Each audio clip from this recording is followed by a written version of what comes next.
नमस्कार दोस्तों। तो आज करने वाले हम भारतीय संविधान के कुछ महत्वपूर्ण प्रश्न जो कि प्रतियोगी परीक्षाओं के लिए बहुत महत्वपूर्ण है।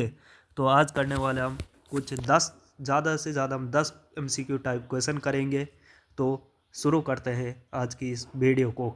तो इसमें पहला प्रश्न है कि भारतीय संविधान कब लागू हुआ था। तो पहला प्रश्न है कि भारतीय संविधान कब लागू हुआ था। ऑप्शन ए है कि 15 अगस्त 1947 को, बी है कि 26 नवंबर 1949 को, सी है कि 26 जनवरी 1950 को और डी है 15 जनवरी 1950 को। तो इसका सही आंसर होगा, क्या होगा ज़रा आप बताएंगे। इसका सही आंसर होगा 26 जनवरी 1950 को। तो अब क्वेश्चन ये बनता है कि भारतीय संविधान 26 जनवरी 1950 को ही क्यों लागू हुआ था। तो आपको पता है कि 26 जनवरी 1930 को हमने पहली बार स्वाधीनता दिवस मनाया था। इसलिए हमने भारतीय संविधान को भी 26 जनवरी 1950 को लागू किया था।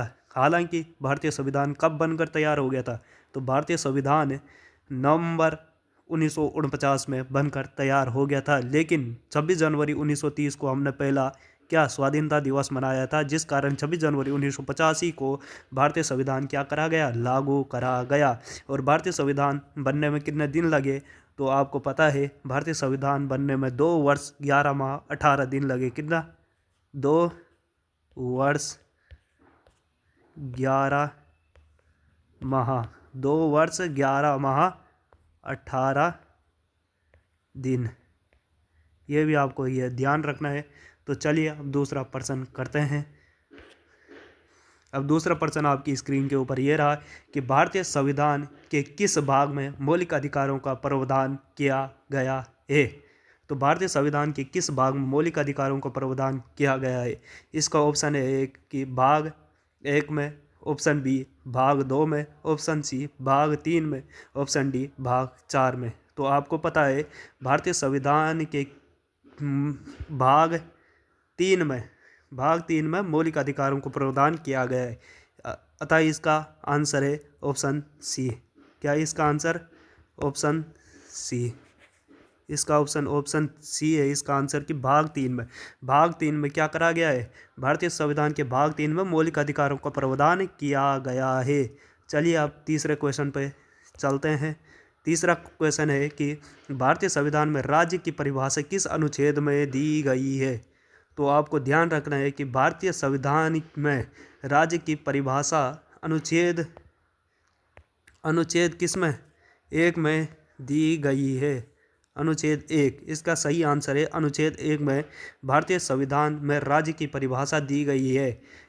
अगर पूछे कि भारतीय संविधान में राज्य की परिभाषा मौलिक अधिकारों को जोड़ते हुए किस में दी गई है, तो इसका आंसर शायद से अनुच्छेद 12 हो सकता है।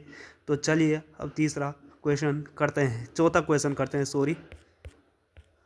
चौथा क्वेश्चन ये है कि भारतीय संविधान में राज्यसभा के सदस्यों की संख्या निर्धारण किस संस्था द्वारा की जाती है। भारतीय संविधान में क्या राज्यसभा के सदस्यों की संख्या निर्धारण किस संस्था द्वारा की जा रही है, मतलब भारतीय संविधान में राज्यसभा के सदस्यों की संख्या का निर्धारण कौन करता है।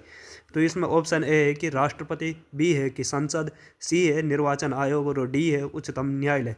तो आपको पता होना चाहिए कि भारतीय संविधान में कौन कौन करता है इसका, किसका, कि राज्यसभा के सदस्यों का निर्धारण कौन करता है। तो आपको पता होगा कि राज्यसभा के सदस्यों की संख्या का निर्धारण भारत का संसद करता है। कौन करता है, संसद। ठीक है, चलिए अब पांचों क्वेश्चन पे चलते हैं। पांचों क्वेश्चन है कि भारतीय संविधान में प्रधानमंत्री की नियुक्ति किस द्वारा की जाती है। तो आपको पहले तो यह ध्यान रखना है कि प्रधानमंत्री की क्या होती है, नियुक्ति होती है। प्रधानमंत्री की क्या होती है, नियुक्ति होती है। आपसे क्वेश्चन ये भी पूछ सकता है कि प्रधानमंत्री भारत का प्रधानमंत्री होता है, मतलब ऐसा पूछ सकता है कि भारत का प्रधानमंत्री होता है, मतलब भारत का प्रधानमंत्री कैसा होता है। आपको ऑप्शन ए देगा, क्या कुछ भी दे सकता है, जैसे चाइनीत दे सकता है, चाइनीत। बी, एक क्वेश्चन दूसरा बन सकता है ना इसमें, निर्वाचित। सी दे सकता है कि नियुक्त। और डी हो सकता है कि मनोनीत। तो आपका आंसर होना चाहिए कि भारत का प्रधानमंत्री कैसा होता है, नियुक्त होता है। ठीक है, ऑप्शन ये हो जाएगा। लेकिन अब इस क्वेश्चन में पूछ रखे भारतीय संविधान में प्रधानमंत्री की नियुक्ति तो होती है, कौन करता है? तो इनका ऑप्शन ए है कि संसद, बी है राष्ट्रपति, सी है निर्वाचन आयोग और डी है उप राष्ट्रपति। तो आपको पता होना चाहिए कि क्या भारतीय संविधान में प्रधानमंत्री की नियुक्ति कौन करता है, इसका आपको पता होना चाहिए कौन करता है। ये गलती से हो रहा है। तो राष्ट्रपति भारतीय संविधान में क्या, राष्ट्रपति प्रधानमंत्री की क्या करता है, नियुक्ति करता है। ठीक है, ये बात ध्यान रखना है कि प्रधानमंत्री की नियुक्ति राष्ट्रपति द्वारा की जाती है। ठीक है, और प्रधानमंत्री कैसा होता है, नियुक्त होता है। चलिए अब छठा क्वेश्चन करते हैं। तो छठा क्वेश्चन है कि भारतीय संविधान में निर्वाचन आयोग का प्रावधान किस अनुच्छेद में किया गया है। प्रश्न नंबर 6 है कि भारतीय संविधान में निर्वाचन आयोग का प्रावधान किस अनुच्छेद में किया गया है। तो आपको पता होना चाहिए कि भारतीय संविधान में निर्वाचन आयोग का प्रावधान किस अनुच्छेद में किया गया। इनका ऑप्शन ए है कि अनुच्छेद 324 में, बी ऑप्शन अनुच्छेद 326 में, सी ऑप्शन है अनुच्छेद 330 में और डी ऑप्शन है अनुच्छेद 332 में। तो आपको पता होना चाहिए कि भारतीय संविधान में निर्वाचन आयोग का प्रावधान अनुच्छेद 324 में है। कौन सा अनुच्छेद में है? तो अनुच्छेद 324, इसका ऑप्शन ए सही हो जाएगा, अनुच्छेद 324 में हो। ठीक है, ये बात आपको ध्यान रखनी है। चलिए जी, आप सातवें क्वेश्चन पे चलते हैं। तो सातवां क्वेश्चन है कि भारतीय संविधान में मौलिक कर्तव्य किस भाग में दिए गए हैं। भारतीय संविधान में क्या मौलिक कर्तव्य किस भाग में दिए गए हैं। तो इनका ऑप्शन है कि भाग 1 में, बी है भाग 2 में, सी है भाग 3 में और डी है भाग 4 में।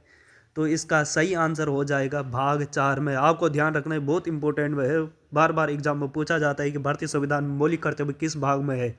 तो आपको ध्यान रखना है कि भाग 4 में है। ठीक है, आपको इसको ध्यान रखना पड़ेगा, ये बहुत इंपॉर्टेंट क्वेश्चन है, ये बार बार एग्जाम में पूछा जाता है, इसलिए मैंने इसे लाया यहाँ स्क्रीन के ऊपर। ठीक है, क्या है इसका सही आंसर? भाग 4। ठीक है, भाग 4 इसका सही आंसर हो जाएगा। क्या हो जाएगा? भाग 4। इसको टिक करना, भाग 4 इसका सही आंसर हो जाएगा। मौलिक कर्तव्य किस भाग में है, तो आपको ध्यान रखना है भाग 4 में मौलिक कर्तव्य है, जो हमारे मौलिक कर्तव्य है वो भाग 4 में है। और अगर अनुच्छेद पूछे कि मौलिक कर्तव्य कौन से अनुच्छेद में है, तो आपको याद रखना है 51A का भी बोलते हैं इसे, याद रखना अनुच्छेद 51A में है। लिख भी रखा है कि मौलिक कर्तव्य अनुच्छेद 51A में सूचीबद्ध है। अगर भाग पूछे मौलिक कर्तव्य किस भाग में है, तो याद रखना भाग 4 में है। अगर ऐसा पूछे कि मौलिक कर्तव्य किस अनुच्छेद में है, तो आपको 51A पे टिक लगाना है। चलिए जी, अब चलते हैं 8वें प्रश्न पे। ये 8वां प्रश्न। अब 8वां प्रश्न है कि संविधान संशोधन की प्रक्रिया किस अनुच्छेद में वर्णित है। संविधान संशोधन की प्रक्रिया किस अनुच्छेद में वर्णित है। जो हमारे संविधान में संशोधन किया जाता है, संशोधन मतलब सही सोई जो कुछ चीज़ बदलनी हो किया जाता है, वो किस अनुच्छेद से किया जाता है, किस अनुच्छेद में यहाँ वर्णित है, किस अनुच्छेद में दिया गया है संविधान संशोधन की प्रक्रिया। तो आपको याद रखना है संविधान में संशोधन की प्रक्रिया अनुच्छेद किसमें है, तो अनुच्छेद 368 इसका सही आंसर हो जाएगा। अनुच्छेद 368 आपको अनुच्छेद 368 करके लाना है। अनुच्छेद 368 इसका सही आंसर है। चलिए जी, अब चलते हैं आपका 9वें क्वेश्चन पे। 9th क्वेश्चन क्या है, 9th प्रश्न क्या है, तो चलिए 9th प्रश्न पे चलते हैं। 9th प्रश्न है कि भारतीय संविधान की प्रस्तावना में समाजवादी, यहाँ से ध्यान से पढ़ना है, ठीक है। भारतीय संविधान की प्रस्तावना में क्या समाजवादी, जो भारत का संविधान है उसकी प्रस्तावना में क्या समाजवादी, धर्मनिरपेक्ष, लोकतांत्रिक, गणराज्य, कैसा समाजवादी, धर्मनिरपेक्ष और लोकतांत्रिक गणराज्य शब्द किस संशोधन द्वारा जोड़े गए। भारतीय संविधान की प्रस्तावना, जो भारतीय संविधान का प्रारूप यानी प्रस्तावना है, उसमें जो हमने समाजवादी जोड़ा है, धर्मनिरपेक्ष जोड़ा है, लोकतांत्रिक, गणराज्य जोड़ा है, ये शब्द हमने किस संशोधन द्वारा जोड़े। संविधान के किस संशोधन द्वारा हमने समाजवादी, धर्मनिरपेक्ष और लोकतांत्रिक गणराज्य जोड़ा है। तो आपको याद रखना पड़ेगा कि इसमें दे रखा है आपको ऑप्शन कि 42वां संविधान संशोधन, बी है 44वां संविधान संशोधन, सी है 52वां संविधान संशोधन और डी है 61वां संविधान संशोधन। तो समाजवादी, धर्मनिरपेक्ष और लोकतांत्रिक गणराज्य, भारत कैसा है, समाजवादी है, धर्मनिरपेक्ष है और लोकतांत्रिक गणराज्य है। तो इसका आंसर सही हो जाएगा 42वां संविधान संशोधन में यहाँ जोड़ा गया है। कौन से संविधान संशोधन में, तो याद रखना 42वें संविधान संशोधन में यहाँ जोड़ा गया है। चलिए जी, ये बात आपको ध्यान रखनी है, ये भी इम्पोर्टेंट है। चलिए अब ऊपर चलते हैं 10वें क्वेश्चन पे। चलिए जी, प्रश्न नंबर 10 है कि भारतीय संविधान में निर्देशक सिद्धांतों का प्रावधान किस भाग में है। निर्देशक सिद्धांत यानी नीति निर्देशक सिद्धांत बोले तो DPSP, ठीक है, किस भाग में है। तो इनका ऑप्शन है कि भाग 1 में, बी है भाग 2 में, सी है भाग 3 में और डी है भाग 4 में। तो आपको पता होगा कि ये भाग 4 में है। कौन से भाग में है, तो संविधान के भाग 4 में है। ठीक है, इसका आंसर हो जाएगा भाग 4। और इसी के साथ हमारे सारे प्रश्न ख़त्म होते हैं। यदि आपको वीडियो पसंद आई तो वीडियो को लाइक करना, अपने दोस्तों के साथ शेयर करना। चलिए जी, मिलते हैं आपको नई वीडियो में। और अगली वीडियो आपको किस चीज़ पर कर देनी है वो आपको बताना है कमेंट सेक्शन में। ठीक है दोस्तों, मिलते हैं दूसरी वीडियो में। धन्यवाद।